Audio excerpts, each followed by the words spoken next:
Au fil du temps, l'humanité a toujours donné raison au dicton « advienne que pourra ». Elle n'avait pas compris qu'il n'y aurait pas toujours d'après. En 2257, le soleil se divisa en deux.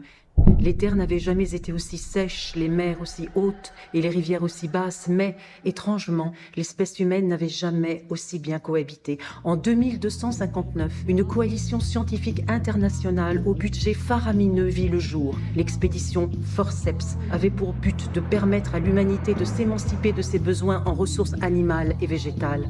Ces recherches menèrent les scientifiques du monde entier sur l'île Rapa, dans l'archipel des Australes, en Polynésie française. Ils y trouvèrent une molécule jusqu'à présent méconnue, le substitut pour humain inépuisable et transformatif dit le shit. Après de nombreux tests quant à l'efficacité de cette substance, les gouvernements du monde entier nous présentèrent notre nouveau mode de vie. C'est donc au début des années 330 que l'humanité découvrit et consomma pour la première fois ce fluide qui était devenu le palliatif universel. Carburant, nourriture, boisson, quelques gouttes de ce fluide diluées dans une cuillère d'eau de mer devenaient l'équivalent nutritif d'un festin, d'un plein d'essence ou d'un traitement médical. Malgré quelques problèmes rendus publics comme des réactions allergiques disproportionnées, l'humanité accepta dans sa globalité cette nouvelle manière de consommer. Tout le monde se jeta comme des mouches sur un étron sur le nouvel or noir qui remplaçait Mère Nature. L'humanité n'avait désormais plus de raison d'investir son temps et son argent pour maintenir la biodiversité. La technologie avait entièrement pris la place des animaux et des plantes. Un nouvel écosystème entièrement sous le contrôle des scientifiques vit le jour. Ce fut le début du Rinascimento. Au départ, les hommes laissèrent la planète s'épuiser et se dégrader d'elle-même. Mais peu à peu, au profit d'une humanité toujours plus grandissante, ils mirent en place de vraies croisades pour accélérer le processus. Les forêts furent brûlées, les animaux abattus, l'eau dérivée. Comme pour nous donner raison, la nature devint à son tour autodestructrice. En quelques mois, des élevages entiers de bovins étaient décimés par coups de foudre. Les rivières d'eau douce ne l'étaient plus. Les papillons restaient larves. L'humain devint le dernier animal vivant. Certains parlaient d'un message divin.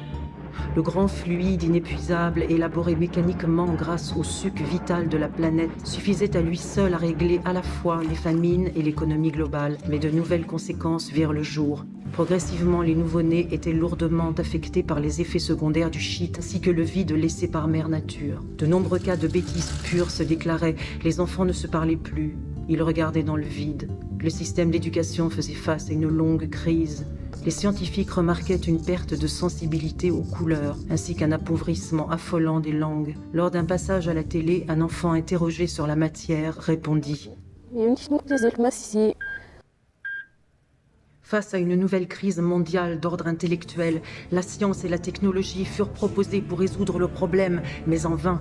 Les scientifiques s'efforcèrent de ramener à la vie ce que fut autrefois le règne animal, la complexité de nos fonds marins et la pureté de nos plaines verdoyantes.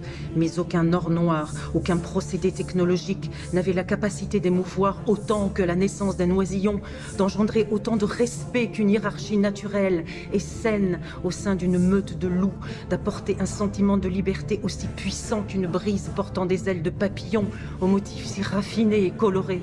Il fallait absolument raviver la flamme du vivant dans le cœur des enfants, contrer cette robotisation que subissaient les nouvelles générations, mais rien issu d'une nature artificielle ne parvint à faire renaître cette sensibilité mi-humaine, mi-animale. L'état psychologique des populations continuait de se dégrader. Les humains composaient désormais un semblant de vie sur Terre, évoluant au milieu des restes d'animaux expérimentaux de plus en plus défectueux.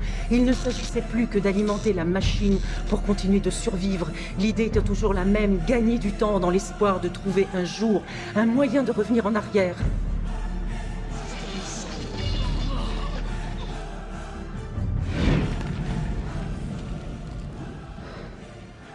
L'erreur de l'humanité fut de croire qu'il y aurait toujours un lendemain pour rectifier ses erreurs.